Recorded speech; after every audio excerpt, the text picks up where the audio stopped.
Ang susunod na programa ay rated PG. Ito ay nangangailangan ng patnubay at gabay ng magulang para sa mga batang manonood.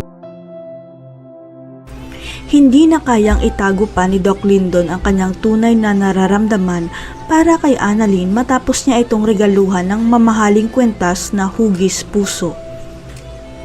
Ang hindi alam ni Annalyn, ito ang paraan ni Doc Lyndon para ipabatid sa kanya na espesyal sa kanyang puso dahil tuluyan nang nahulog si Doc Lyndon kay Annalyn.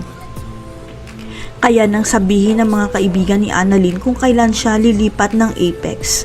Dahil tatay niya ang may-ari nito, tumutol kaagad si Doc Lyndon dahil ayaw niya lumipat si Annalyn.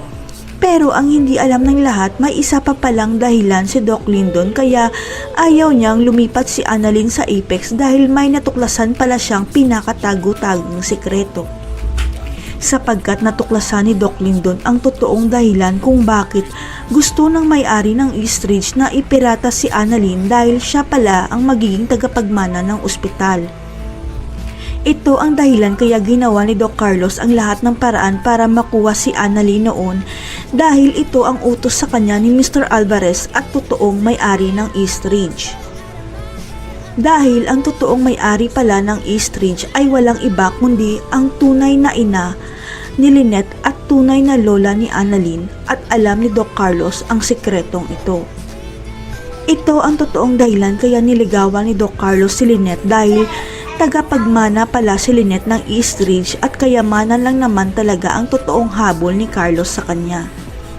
Nalaman na lang ni Doc Lyndon ang katotohanan na si Annalyn pala ang totoong apo ng may-ari ng Eastridge dahil sa ipapagawa ni Mr. Alvarez sa kanya tungkol kay Annalyn. Ang utos kasi ng may-ari ng Eastridge na gawin lahat ng paraan ni Mr. Alvarez para huwag lumipat si Annalyn sa Apex matapos na maibalik kay Doc RJ ang ospital niya. Kaya si Doc Lyndon ang inutusan ni Mr. Alvarez na kumbinsihin si Annalyn sakaling magdesisyon ito na lumipat sa ospital ng tatay niya dahil hindi papayag ang lola niya.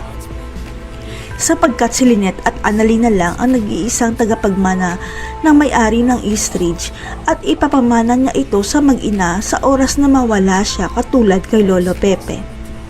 Hindi magtatagal makikilala na ni Annalyn ang tunay niyang lola na may-ari pala ng Eastridge at malalaman nila ng nanay niya na hindi pala totoong namatay ang nanay ni Lynette.